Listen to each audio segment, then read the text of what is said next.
Good day, Miss Zoe Ann. Okay, I got another book. I'm really excited for this book. And then I read the little part at the top here that says they have another book called Iggy Peck Architect.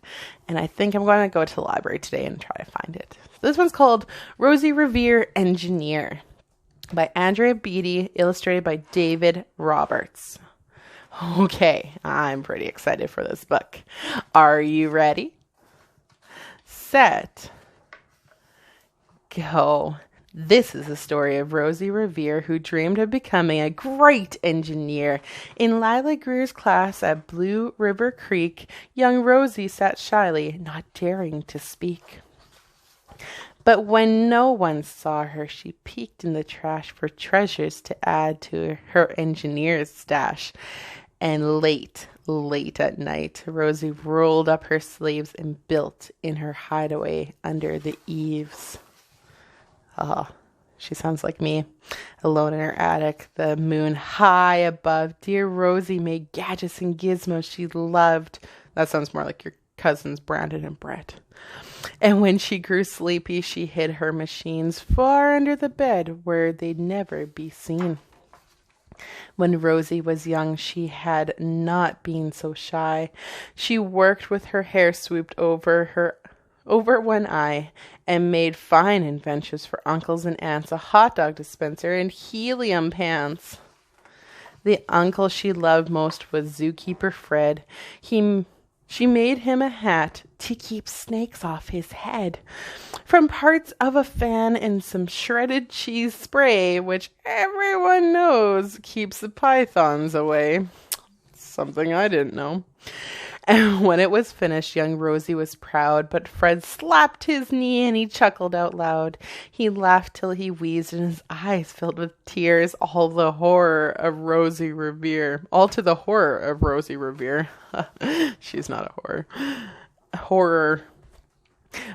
Who stood there embarrassed, perplexed, and dismayed. She looked at the cheese hat and then looked away.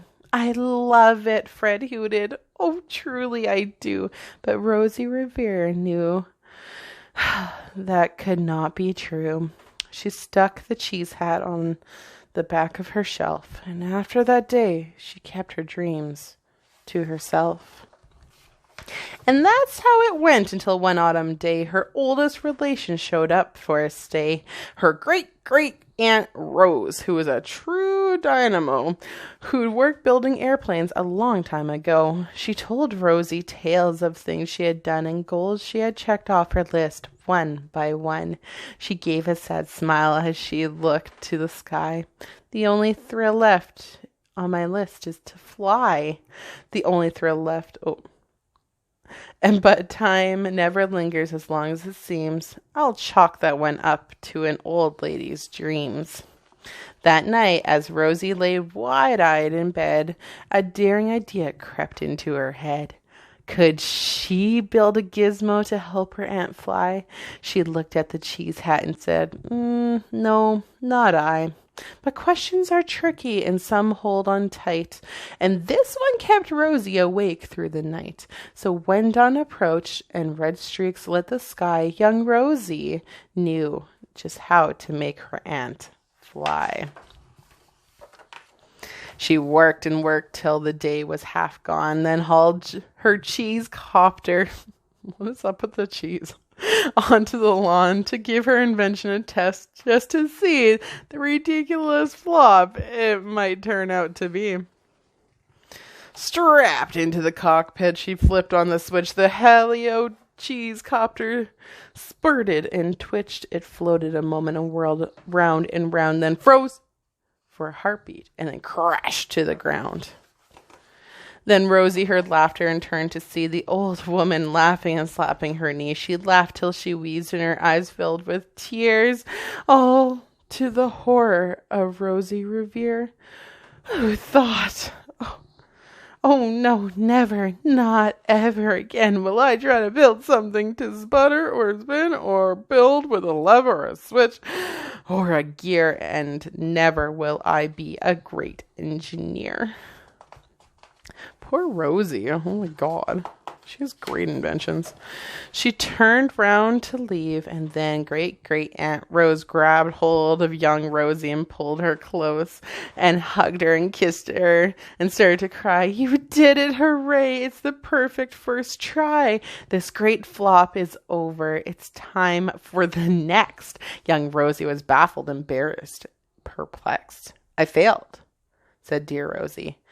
It's just made of trash. Didn't you see it? The cheese copter crashed. Yes, said Great Aunt. It crashed. That is true. But first it did just what you needed it to do. Before it crashed, Rosie. Before that, it flew. Your brilliant first flop was a raging success. Come on, let's get busy and go on to the next. She handed a notebook to Rosie Revere, who smiled at her aunt as it all became clear. Life might have its failures, but this was not it. The only true failure can come if you quit. Oh, I love this book. They worked till the sun sneaked away to its bed.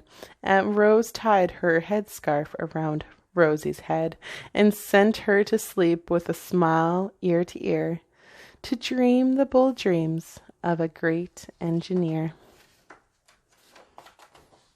At Blue River Creek, all the kids in grade 2 built gizmos and gadgets and doohickeys too. With each perfect failure, they all stand and cheer, but none quite as proudly as Rosie Revere. The end. Oh my God, I need to read this to my high school kids. Zoe, that was such a good book. Thank you for reading with me.